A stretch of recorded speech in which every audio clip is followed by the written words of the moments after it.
Good morning. Thank you for joining us here today. My name is Stephanie Shark.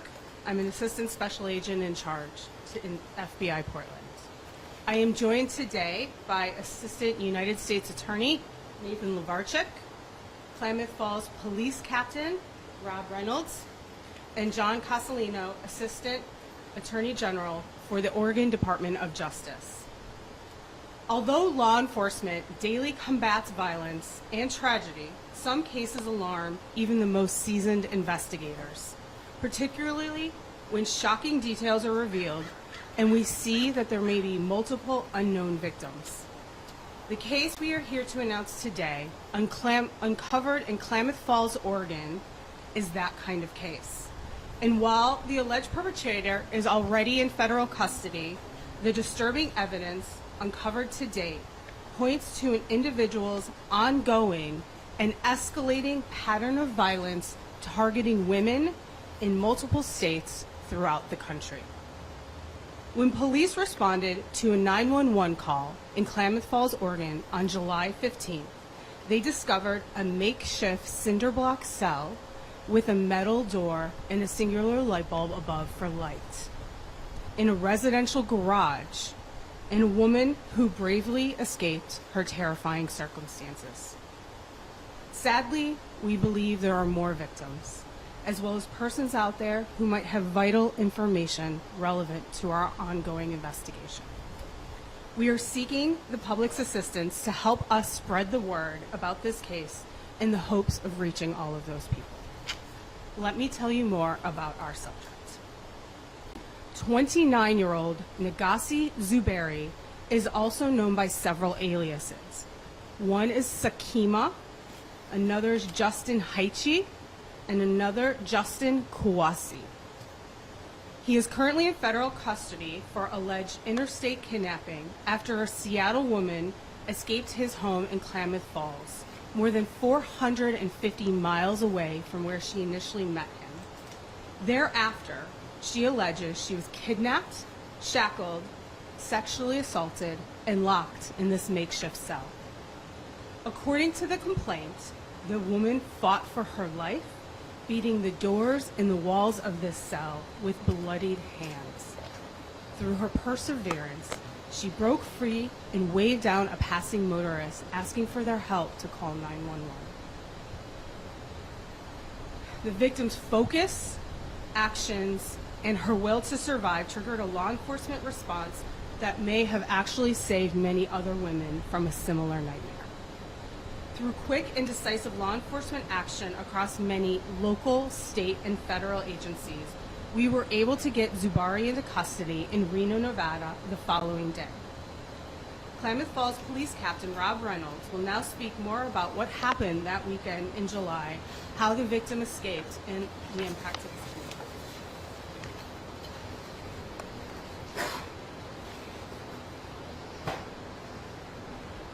Good morning. Again, my name is Captain Rob Reynolds. I'm with the Klamath Falls Police Department. On the day in question, our investigators had made contact with the victim, and what happened was we learned that she was from Seattle, Washington, and that she had been abducted up there. She had been, the suspect had transported her down to Klamath Falls, Oregon, which is probably about a 7-hour drive from Seattle, give or take. And during that time, she was also sexually assaulted. Also during that time, she was taken to a residence in Klamath Falls, Oregon, where there was a makeshift cell, if you will, and he had actually locked her in there for a couple hours at least until she realized that she needed to get out of that residence because her life was in danger. And she took the substantial steps to force her way out of that cell, and then she ran out into public, flagged down the first vehicle she could find, and then she was taken to safety, and then 911 was called, and then we responded to help her. We learned that what happened during that time, during that time, the officers learned that she had gone through quite a great ordeal. There's potential of additional victims out there. We're asking today for people to come forward that might have had contact with Mr. Zuberi during contact. Obviously not just in our jurisdiction, but from all over the country, wherever he lived previously. We do know that it's an active investigation. We can't say too much, but what we like to say is that the victim, if she didn't do what she did, we wouldn't be here today, and Mr. Zuberi would not be in custody. So I want to personally thank her for her bravery of what she did to get through that ordeal and get to where she needed to be today. We do want to also let you know that there are also victim services that the FBI is going to be providing on their website, and that information will be provided to you shortly, and that we want to make sure that any additional victims come forward, that those services are going to be provided to them and they're going to be taken care of. That.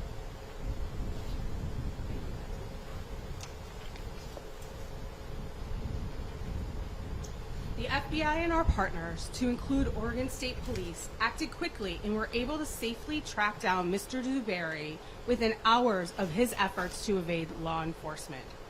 Our partners at the Reno Police Department, Nevada State Police, and Las Vegas FBI safely captured him after a 45-minute standoff in a public parking lot at a major shopping center in Nevada with no injuries to themselves or others.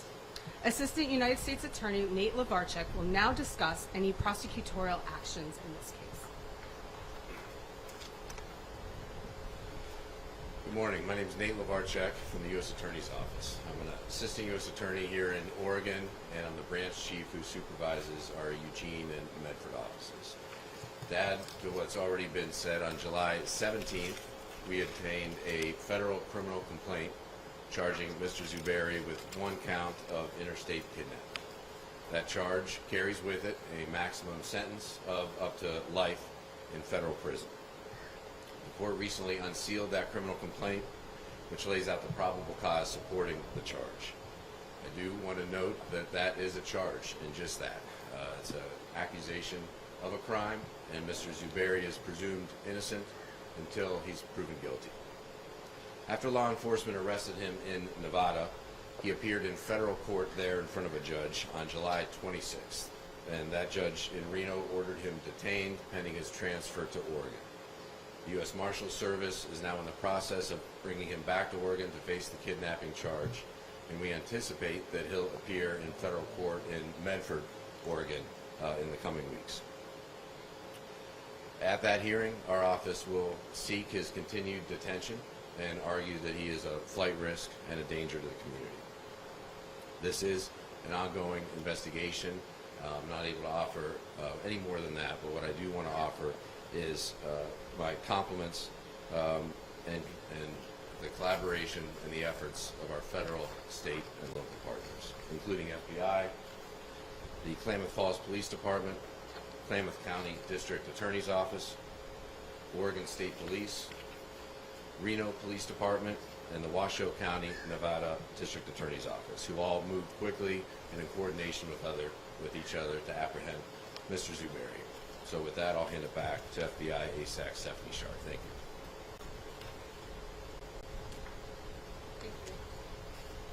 Our investigation has continued vigorously over the past 2 weeks since Zuberi's arrest, extending into multiple states where he resided from August 2016 and to the present. Those states include Washington, Oregon, California, Nevada, Utah, Colorado, New York, New Jersey, Alabama, and Florida. To date, Zuberi has been linked to at least 4 sexual assaults in 4 other states. We believe there may be more victims. Victims may know Zuberi by the name Sakima, and it is believed he may have used several different methods to gain control of his victims, to include drugging their drinks and impersonating a law enforcement officer. Today, the FBI has launched a Seeking Victims website to help us identify potential victims. If you believe you or someone you know has been a victim of or has any information about Zuberi, please visit the website fbi.gov/Sakima victims or call 1-800-CALL-FBI. At this time, I would like to turn it over to my colleague from the Oregon Attorney General's Office for a few comments. Good morning, everyone. My name is John Castellino, and I'm an Assistant Attorney General with the Oregon Department of Justice. Currently, the Klamath County District Attorney's Office is being managed by Attorney General Ellen Rosenblum, and I am managing it on her behalf. I'm thankful for the swift action of our federal partners. I'm also thankful for the directed and precise action of law enforcement in Klamath County. And it's our hope in this press conference today that you can help us identify additional victims who may have suffered similar fates to the victim in the federal case.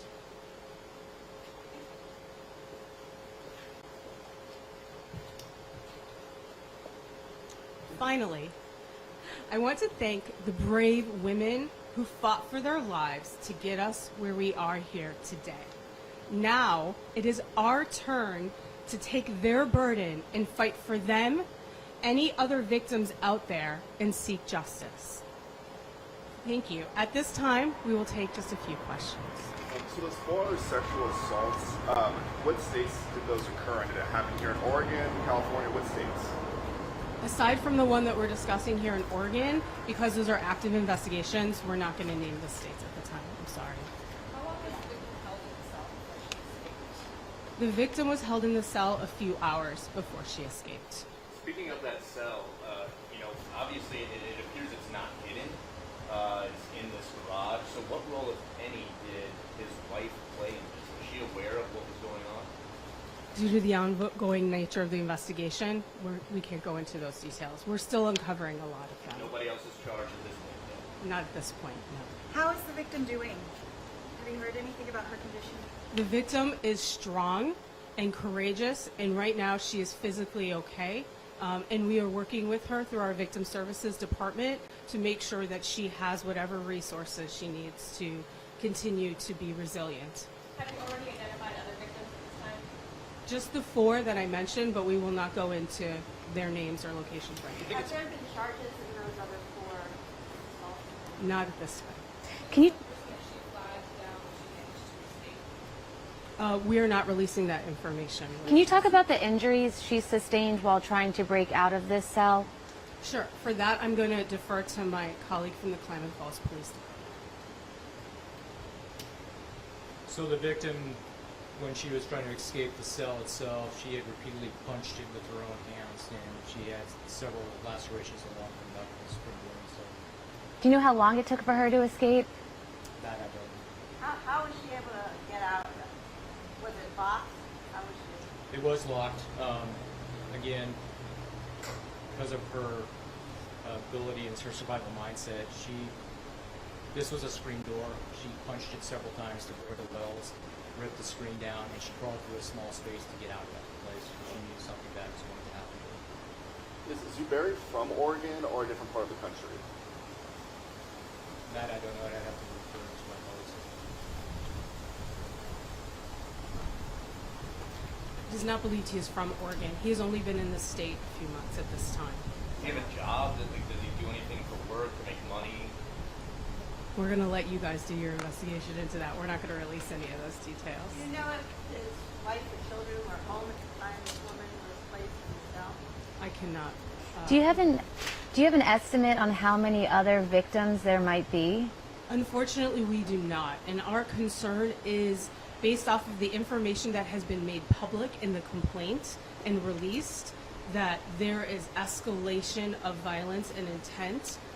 And so we are concerned that if we work backwards, we're going to find, unfortunately, numerous victims, which is why we are actually seeking your guys' help. And do you know if he's working alone? We do not know.